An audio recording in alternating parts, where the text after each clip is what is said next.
crushed spirit. A spirit that's been crushed doesn't have hope, it doesn't see beauty, it no longer has our natural childlike curiosity and our innate ability to imagine. If instead we can bolster a human spirit to keep hope, to see beauty in themselves and others, to be curious and imaginative, then we are truly using our power well.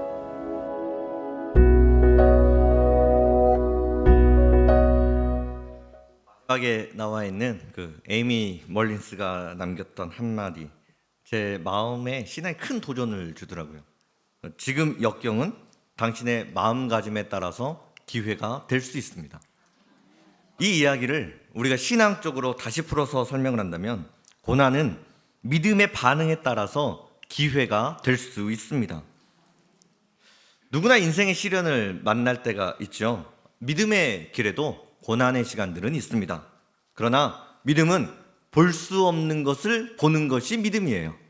바랄 수 없는 것을 바라는 것이 믿음입니다. 문제 속에 감춰져 있는 하나님 말씀의 능력이 있습니다. 아픔 속에 숨겨져 있는 성령의 위로하심이 있어요. 한계를 뛰어넘을 수 있는 기도의 능력이 있습니다. 우리 하나님은 지금도 살아서 역사하십니다. 하나님이 나를 지켜주십니다. 길이 열립니다. 응답됩니다. 열매가 맺혀집니다. 믿음은 한계를 뛰어넘는 하나님의 능력입니다. 오늘 본문에 등장하는 이 엘리야는 믿음으로 자신에게 주어진 두 가지의 한계점을 뛰어넘습니다. 엘리야가 뛰어넘었던 첫 번째 한계점은 출신 성분입니다. 본문 1절을 보면 길르앗에 우거하는 자 중에 디셉 사람 엘리야, 이렇게 소개되어 있습니다. 이 한 구절이 엘리야를 소개하는 전부입니다. 말씀을 준비하다가 너무 간단하게 소개를 해가지고 좀 놀랐어요. 이 이야기를 듣고 놀라지 않는 여러분의 모습에 제가 더 놀랍니다. 여러분, 엘리야가 어떤 사람이었습니까? 구약의 선지자를 대표하는 위대한 선지자가 엘리야 아닌가요? 그러니까 갈멜산에서 이 성령의 불을 떨어뜨려서 하나님의 살아계심을 증거했던 선지자가 엘리야입니다. 어마어마한 기적을 펼쳤던 위대한 성령의 사람이잖아요. 소개하려고 하면 소개할 것이 얼마나 많이 있겠어요. 우리가 모세를 보세요. 모세를 소개할 때 소명 과정이 성경에 몇 장에 걸쳐서 나옵니다. 이사야, 예레미야, 그가 어떻게 하나님을 만나게 됐는지 성경에 자세히 기록을 한다고요. 그 외에 선지자들을 소개를 할 때 보통 부모님은 누구인지, 직업은 무엇인지 그런 내용들을 다 소개를 합니다. 그런데 엘리야는요, 디셉 사람 엘리야, 이게 전부예요. 이 디셉이 어딘지도 정확하지 않습니다. 어느 시골 정도 됐던 것 같아요. 그러니까 시골 출신, 지방에서 살았던 엘리야, 이게 엘리야를 소개하는 전부라는 거죠. 야고보서 5장 17절을 보면 엘리야를 어떻게 설명하냐면, 엘리야는 우리와 성정이 같은 사람이었다. 그러니까 성정이 같다는 것은 나와 똑같았다라고 하는 거예요. 그러니까 특별할 게 전혀 없었다는 거죠. 그러니까 소개를 할 만한 집안 어떤 출신 그런 게 없어요. 학벌이 좋거나 어떤 출신 성분이 좋은 것도 아니었다는 거죠. 그런데 하나님은 전혀 특별할 것이 없는 엘리야를 선택하셔서 구약의 모든 선지자를 대표할 수 있는 위대한 하나님의 사람으로 일으켜 세우셨다는 거죠. 어떻게 이런 일들이 가능했습니까? 엘리야 이름에 그 영적인 비밀이 숨겨져 있습니다. 엘리야 이름의 뜻은요, 나의 하나님은 여호와이시다. 나의 하나님이 여호와이시다. 엘리야는 온 세상을 통치하시는 여호와께서 나의 하나님이시다, 이 사실을 믿습니다. 하나님이 통치하신다, 하나님이 왕이시다, 모든 것의 결정은 하나님 손에 달려있다. 이 믿음의 고백이 엘리야 삶의 원동력이었습니다. 엘리야는 자신의 인생은 하나님의 능하신 손에 달려있다, 이 사실을 믿어요. 세상 권세를 쥐고 있는 아합 왕이 아니라 하나님이 내 인생을 결정하신다, 하나님이 모든 것을 인정하신다. 나는 그 하나님 손 붙들고 살아가겠다. 이 믿음의 고백이요, 가장 낮은 곳에 있었던 엘리야를 가장 높은 곳으로 비상에 오르는 하나님이 사용하시는 믿음의 고백이 되었습니다.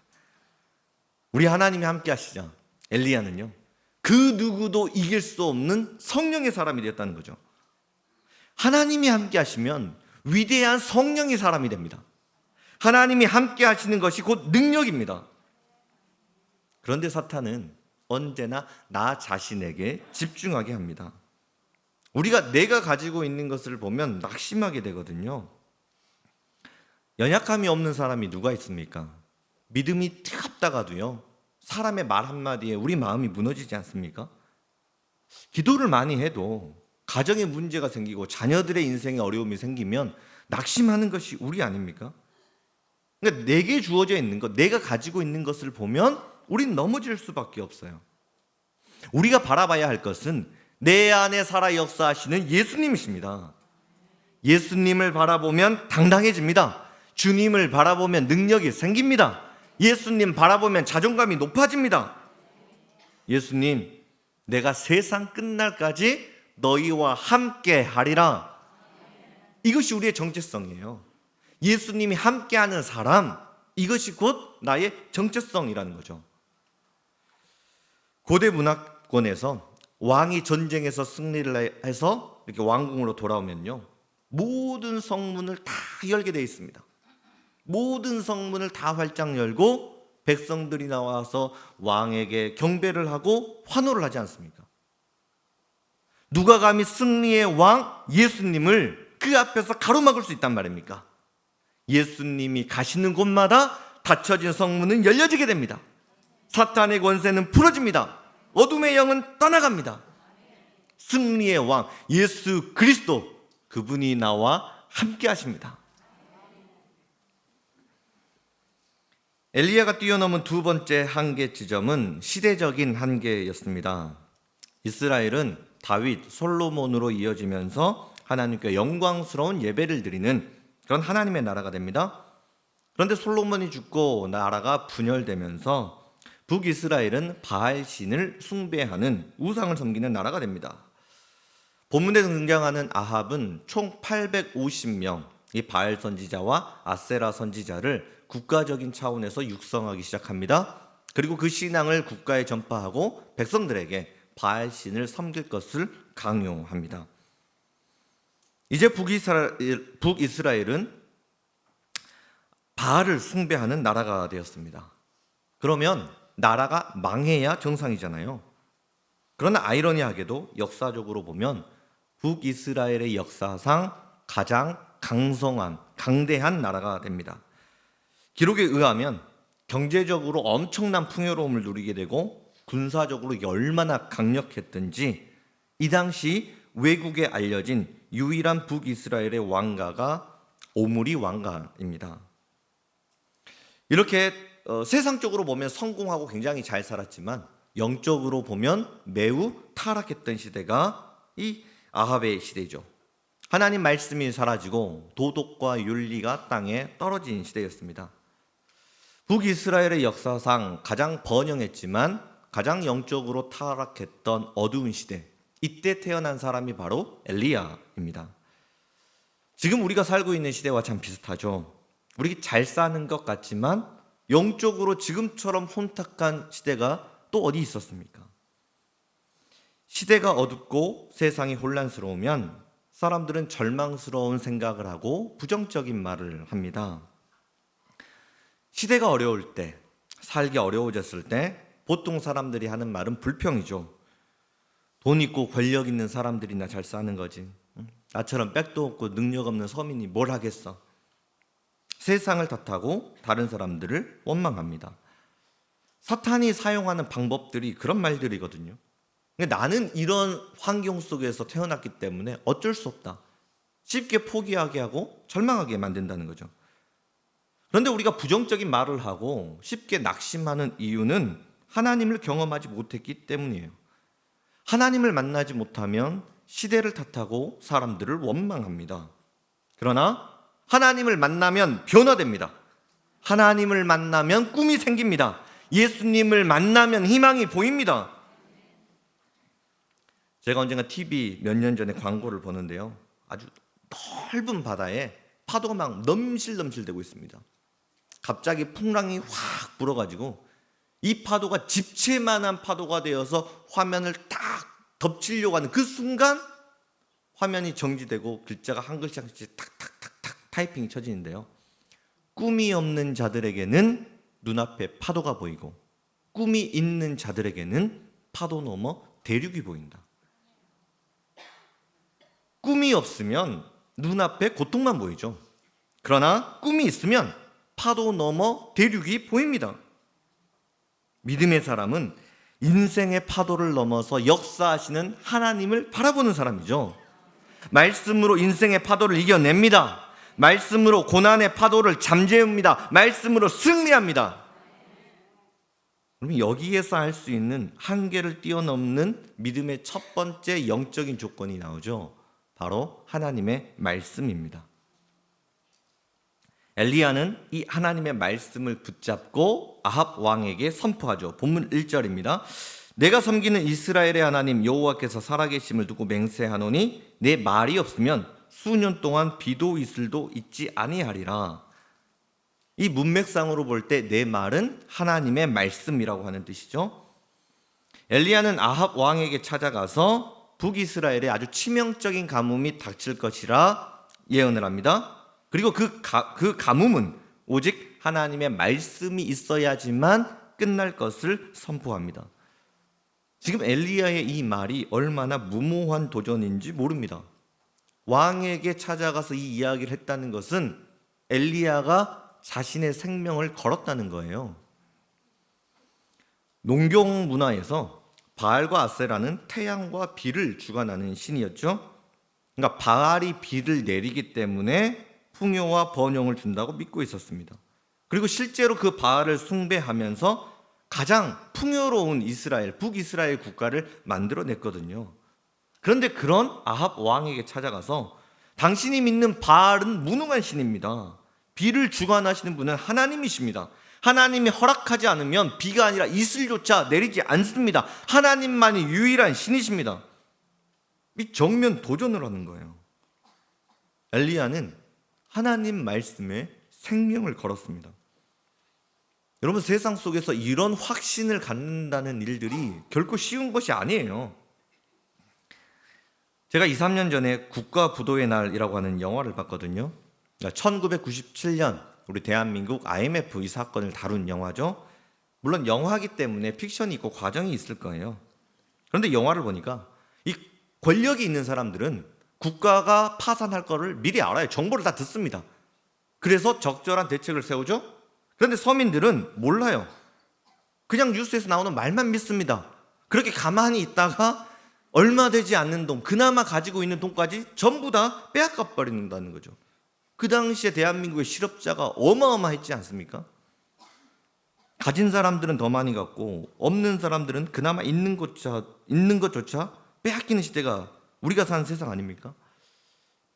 지금 미국에서 실리콘밸리 은행이 파산해서 세계적인 어려움을 겪습니다. 그러나 미국 정부가 전액을 보증해 주겠다라고 약속을 했죠. 그나마 다행이에요.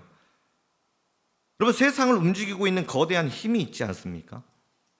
그 엄청난 세상 앞에 우리가 얼마나 작은 존재입니까? 막강한 권력이 세계의 역사를 이끌어가는 것 같죠. 세상의 부요함이 시대를 결정하고 시대의 방향성을 설정하는 것처럼 보입니다. 그러나 인류의 역사를 살펴보면 하나님의 말씀이 세상을 이끌어왔음을 보게 됩니다. 고대 근동 세계를 호령했던 막강한 이집트, 그러나 하나님의 말씀을 경외해서 모세를 살려두었던 시브라와 부하라고 하는 이 두 명의 산파에 의해서 세계의 운명이 달라졌다는 것이죠. 여성과 아이들은 특별히 보호해야 된다. 이 하나님의 말씀대로 하나님의 말씀이 전파되어지는 국가마다 여성들의 인권은 신장되었습니다.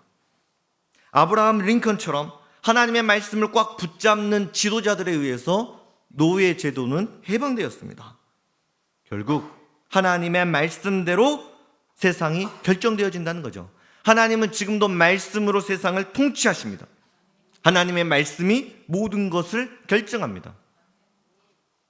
지금 여러분을 둘러싸고 있는 한계의 지점은 무엇입니까? 어려움은 무엇입니까? 육신의 질병, 물질의 어려움, 관계의 어려움, 이 모든 것들이 골리앗처럼 거대해 보인다 하더라도 우리 인생은 하나님 손에 달려 있습니다. 우리 자녀들의 미래도, 사업장의 내일도, 내 신앙도, 믿음도 하나님이 통치하십니다. 하나님이 주인이십니다. 하나님 말씀이 선포되면 하나님이 역사하십니다. 우리 주님의 말씀은 하나님의 성경 안에만 갇혀 있지 않아요. 마른 뼈 골짜기 에스겔이 봤던 그 환상을 보십시오. 그 믿음의 역사가 지금도 우리 삶 가운데 펼쳐질 수 있습니다. 하나님 말씀이 선포되자 마른 뼈가 살아나고 하나님의 군대가 되지 않았습니까? 내 자녀의, 내 신앙의, 가정의, 사업장의 말씀이 선포되면 살아납니다. 위대한 성령의 사람이 됩니다. 세상은 이길 수 없는 하나님의 사람이 될 수 있습니다. 엘리야에게 특별할 것이 없었죠. 너무나 평범한 사람 아닙니까? 아합에게 찾아가서 말할 만한 어떤 화려한 스펙을 가진 것이 아무것도 없어요. 단지 엘리야가 했던 게 무엇이었어요? 하나님의 말씀을 그냥 믿는 것입니다. 그리고 믿은 그 말씀을 그대로 선포한 거죠. 이게 전부였어요. 그런데 엘리야가 말씀을 선포하자 3년 6개월 동안 실제로 가뭄이 시작됩니다. 말씀을 선포하면 그대로 이루어집니다. 믿음의 말에 얼마나 놀라운 권세가 있는지 몰라요? 언젠가 MBC 아나운서들이요, 방금 갓 지은 밥 이 두 공기를 놓고 실험을 했습니다. 한쪽 밥에는 사랑해, 예뻐, 축복해, 밥한테 이런 말을 하는 거죠. 또 이 한쪽 밥에게는 냄새나, 너 정말 맛없게 생겼다, 보기도 싫다, 나쁜 말을 2주 동안 계속했어요. 그리고 어떻게 됐는가 비교를 해보니까 이게 예쁜 말을 했던 밥에는 물론 곰팡이가 피긴 했지만 그렇게 심하지 않았어요. 근데 이 나쁜 말을 한 이 밥에는요, 냄새가 날 정도로 심하게 부패가 되어 있었다는 거죠. 우리가 내 입으로 하나님, 저는 정말로 건강한 사람입니다, 축복받은 사람입니다, 영성도 건강하고 저는 육신도 건강한 사람들입니다, 이렇게 이야기를 하면 실제 우리 몸의 세포가 건강해질 준비를 한다는 거예요. 근데 죽겠네, 힘드네, 나는 왜 맨날 왜 이래, 이래버리면 내 몸의 세포가 실제로 죽을 준비를 한다는 거예요. 여러분 거울 보면서 어머 이 주름 좀 봐, 이거 어떻게 하지, 이거 주름. 그러면 없는 주름도 생겨버리는 거죠. 여러분, 우리의 몸이 내가 말하는 대로 움직일 준비를 하는 것처럼 우리 인생은요, 하나님의 말씀이 결정짓습니다. 믿음의 선포대로 이루어집니다. 그러니 우리가 전해야 할 말은, 고백해야 할 말은 하나님의 말씀이라는 거예요. 여러분 앞이 보이지 않습니까? 주의 말씀은 내 발의 등이요 내 길의 빛이시니다. 말씀 붙잡고 기도하세요. 그러면 길이 열립니다. 낙심된 사람 있습니까? 하나님의 말씀을 붙잡고 서로 위로하세요. 말씀으로 권면하고 축복하세요. 하나님의 말씀이 능력입니다. 한계를 뛰어넘는 두 번째 믿음은 매일매일 새로운 은혜를 경험하는 것입니다. 매일 새로운 은혜를 경험하는 것이에요. 본문 3절입니다. 너는 여기서 떠나 동쪽으로 가서 요단 앞 그릿 시냇가에 숨고. 여기서 떠나에서 여기는 지금 아합 왕이 살고 있는 사마리아 왕궁을 뜻합니다. 그러니까 사마리아 왕궁을 떠나서 요단 동쪽에 있는 그릿 시냇가로 가라, 주님이 말씀하셨습니다. 이 요단 동편은 이스라엘 백성에게 큰 의미가 있는 장소입니다. 출애굽 시절에 하나님께서 만나와 메추라기로 이스라엘을 먹이셨던 장소가 이 요단 동편입니다. 하나님이 만나와 메추라기로 그들을 먹이셨던 것처럼 이제는 요단 동편에서 엘리야를 먹이시겠다, 주님 말씀하십니다. 이 광야는 매일 새벽마다 만나가 내렸던 장소입니다. 그런데 한 가지 원칙이 있었죠. 만나는 당일 새벽에 내리게 됩니다. 그리고 그 당일날 만나를 먹어야 했어요. 그러니까 하나님이 은혜를 주시는 방법이 이렇다는 거죠. 하나님이 오늘 주시는 은혜를 가지고 내가 오늘을 살아야 한다는 겁니다. 매일매일 주시는 하나님의 은혜를 맛보라는 것이죠. 하나님은 여섯째 날을 제외하고는 만나를 쌓아두면 안 된다 말씀하셨어요. 그런데 새벽마다 일어나서 만나를 수거하는 일이 얼마나 힘들어요. 그러니까 만나를 쌓아두기 시작하거든요. 그러자 만나에 벌레가 생겨버립니다. 그러니까 매일매일 하나님의 은혜를 경험하지 못하면 만나에 벌레가 생긴 것처럼 영적인 문제가 생긴다는 것이죠. 제가 2010년 10월 31일 그때는 우리 한수만교회에서 주일 찬양 예배가 있었습니다. 그 찬양 예배 시간에 부임을 했거든요. 와, 우리 교회에 와서 이렇게 예배도 드릴 수 있구나. 이 뜨거운 찬양을 경험했습니다. 이 찬양이 얼마나 뜨겁고 위 목사 말씀이 강력한지 막 눈물이 펑펑 쏟아지더라고요. 혼자 막 엉엉 울면서 예배를 드렸거든요. 근데 제가 얼마나 이게 마음이 완악한지 이 엄청난 예배를 드리면서도 한 3, 4년 지나니까 마음이 그냥 그렇게 되더라고요. 시큰둥해져요.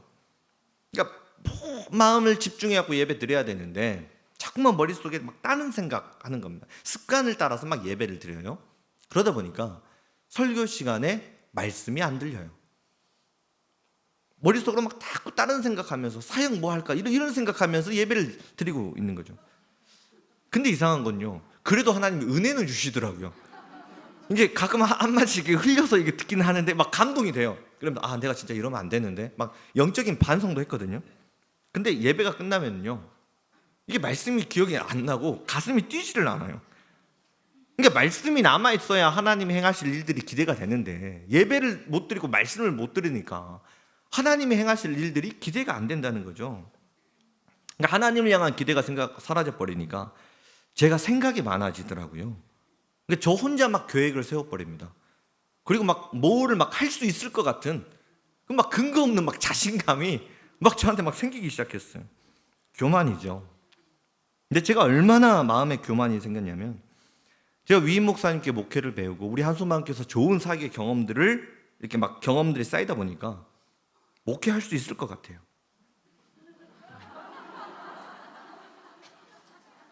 그러니까 성경을 묵상하지 않았는데 설교할 수 있을 것 같아요.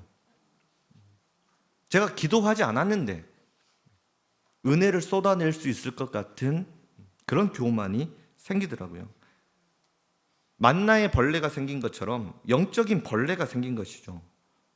여러분, 매일 영적인 만나를 먹지 않으면 누구나 시험에 듭니다.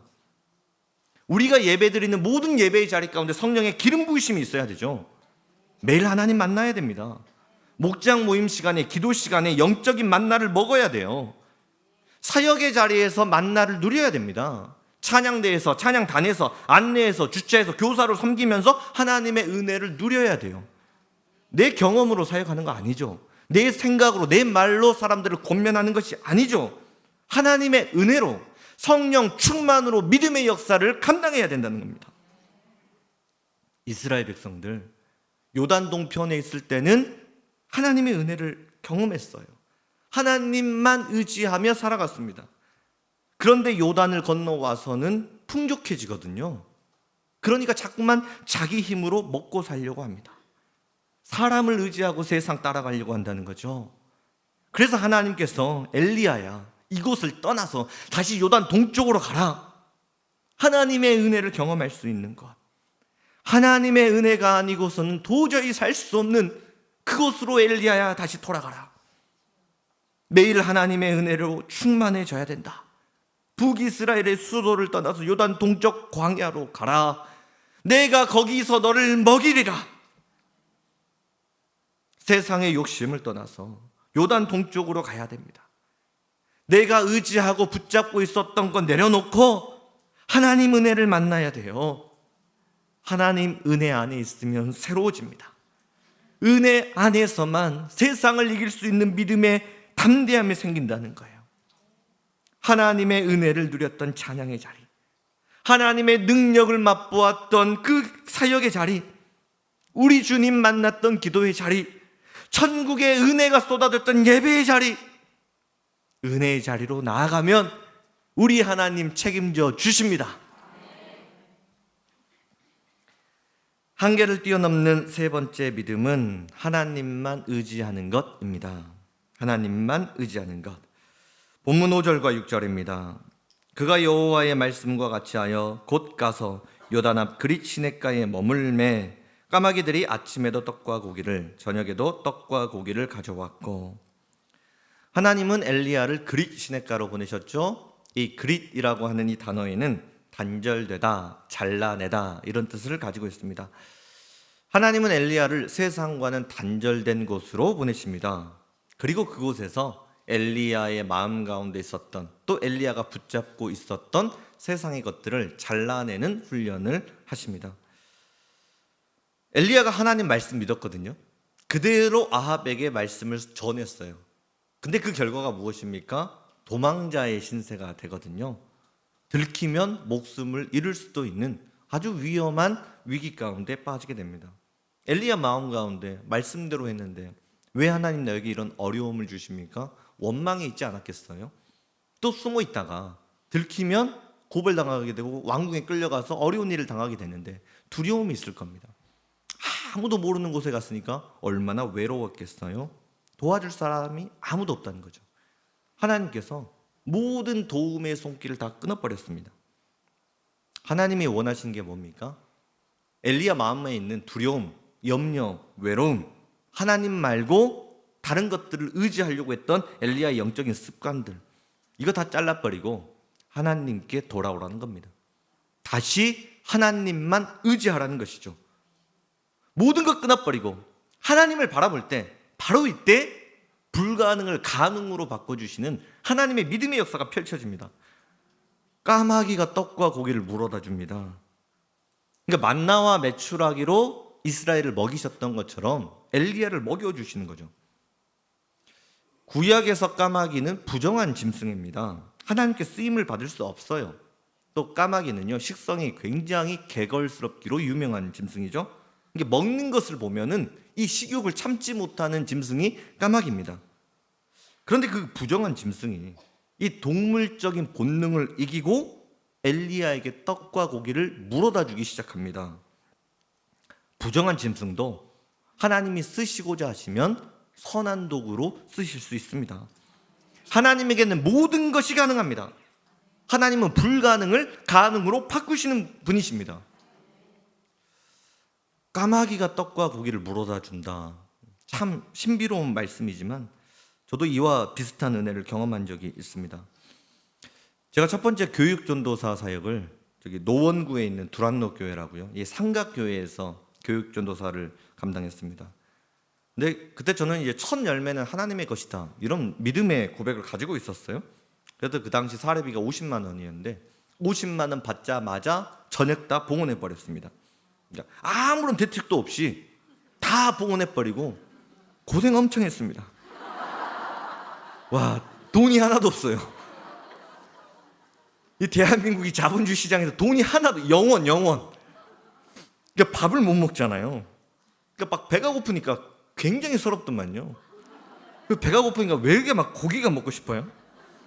주기철 탑에 가가지고 신학생이 기도하는 게 하나님 고기 먹고 싶어요. 고기.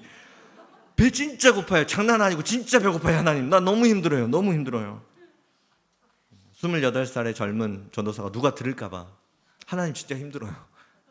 정말 배고파요. 마음속으로 그런 기도를 하고 있죠. 그러니까 누가 무식하게 50만 원 다 헌금 누가 하라고 했습니까? 11조하고 감사헌금하고 생활비 빼내면 되잖아요. 그거 누가 뭐라고 합니까? 그렇게 해도 되죠. 근데 저 혼자 오바해서 그렇게 들여놓고 혼자 막 그러고 있는 거예요. 좀 한심하죠. 근데 한 일주일 정도 지났을까요? 그 당시에 우리 청년들하고 교회학교 선생님들이요, 전도사님 공부하는 학교 구경하고 싶다고 장신대로 놀러 왔어요. 그래서 제가 이제 학교를 다 소개를 시켜줬죠. 근데 또 때마침 또 점심시간이 됐습니다. 속으로 설마 그러나 저는 이제 물어보더라고요. 전도사님 뭐 드시고 싶으세요? 그래서 제가 교육자의 영적인 까오가 있는데 뭐 먹고 싶, 이런 말은 못하죠. 하나님께 하지만 저는 하나님이 주시는 음식 맛있게 다 먹습니다. 그랬더니 그러면 저희가 결정하겠습니다 해놓고 학교 밑에 고깃집에 데려요. 고깃집에 돼지갈비를 사주는 거예요. 돼지갈비를. 그래서 제가 그 돼지갈비를 엄청 맛있게 먹었거든요. 까마귀를 통해서 엘리야를 먹이신 것처럼 하나님이 믿음의 사람들을 통해 가지고 제가 먹고 싶은 고기를 하나님이 채워주시더라고요. 근데 그때 이후로요, 나를 먹이시는 분이 하나님이시구나, 이 믿음의 고백이 생기더라고요. 그러니까 지금도 채워주시는, 그러니까 놀랍도록 부어주시는 하나님의 은혜를 굉장히 많이 누립니다. 내가 어떻게 그런 은혜를 누릴 수 있을까 가만히 생각을 해보니까 이건 제 믿음의 고백인데요, 아마도 제가 하나님께 드린 그 50만 원, 그 첫 열매, 이 봉헌을 하나님이 받으시지 않았나, 이 확신이 듭니다. 근데 사실 그 작은 액수를 하나님께 드리면서 이런 고백이 있었거든요. 하나님, 저 차비 없는데 밤새도록 장신대 걸어가면서 하나님 찬양할 거예요. 2시간, 3시간 동안 찬양하면 하나님 더 뜨겁게 만날 수 있으니까 이것이 저한테 유익이죠. 저 내일부터 굶어야 되는데 만나로 먹이신 하나님께서 나를 먹여주시겠다, 하나님 저 그거 기대할 거예요. 저는 하나님 한 분이면 충분합니다. 예수님만 계시면 정말 하나님 저 진짜 괜찮을 것 같아요. 그 고백으로 드렸던 물질이었거든요. 그런데 하나님이 그런 저의 마음을 받아주셨던 것 같아요. 그리고 그와는 비교가 되지 않을 만큼 엄청난 축복으로 제 삶을 채워주시고 우리 자녀들의 삶을 붙들어 주십니다. 여러분, 하나님의 자녀가 되면은요, 전혀 기대하지 않았던 곳에서 하나님의 은혜를 누릴 때가 있습니다. 여러분 삶에도 그런 은혜가 있지 않았습니까? 내 힘으로 도저히 해결 불가능했던 문제들이 하나님의 은혜로 한순간에 풀려진 시간들이 있잖아요. 내 능력으로 감당할 수 없어서 눈물로 기도했던 시간들. 그런데 신실하신 하나님께서 하나님의 때에 정확히 갚아주시고 응답해 주신 그 은혜가 있다는 겁니다. 우리를 먹이시는 분 하나님이십니다. 내게 정말로 필요한 것이 무엇인지 아시는 분도 주님이십니다.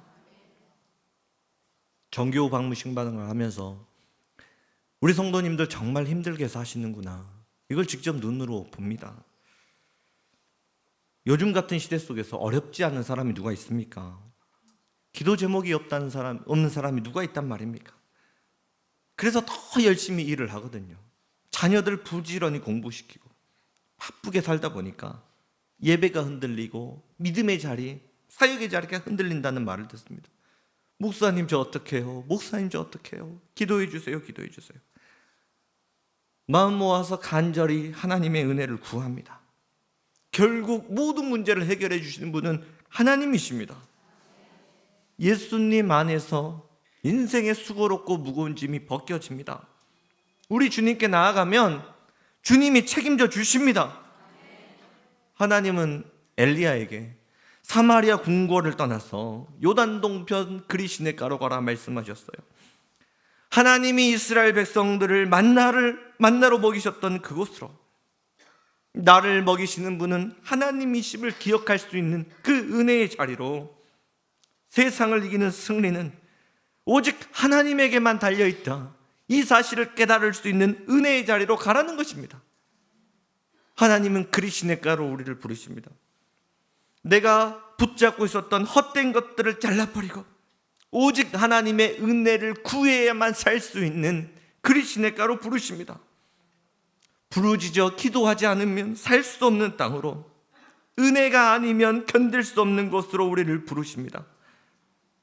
하나님 말씀대로 살면 안 될 것 같지만, 그러나 하나님 말씀을 붙잡아야지만 우리가 진정으로 살 수 있습니다. 세상 그 어떤 것이 변하지 않고 우리를 지켜줄 수 있단 말입니까? 모든 것은 다 상해가고 변해갑니다. 그러나 십자가에 달려 죽기까지 우리를 사랑하신 예수 그리스도, 그 십자가 사랑만이 영원한 가치입니다. 하나님이 우리를 먹여주시는 요단 동편 그리시네가로 돌아가야 합니다. 하나님의 은혜 안에서 우리 삶은 안전할 수 있습니다. 지금 여러분이 서 있는 삶의 자리는 어디입니까? 기도합시다. 하나님, 다시 한번 하나님께 돌아가겠습니다. 말씀으로 돌아가겠습니다. 기도의 자리로 돌아가겠습니다. 예배의 자리로 돌아가겠습니다. 하나님, 우리의 믿음 없음을 긍휼히 여겨주시고 하나님의 능력의 손으로 붙들어 주옵소서. 믿음 가운데, 말씀 가운데 십자가 은혜 가운데 든든히 설 수 있도록 하나님 우리를 붙들어 주옵소서. 예수님 이름으로 기도합니다. 아멘.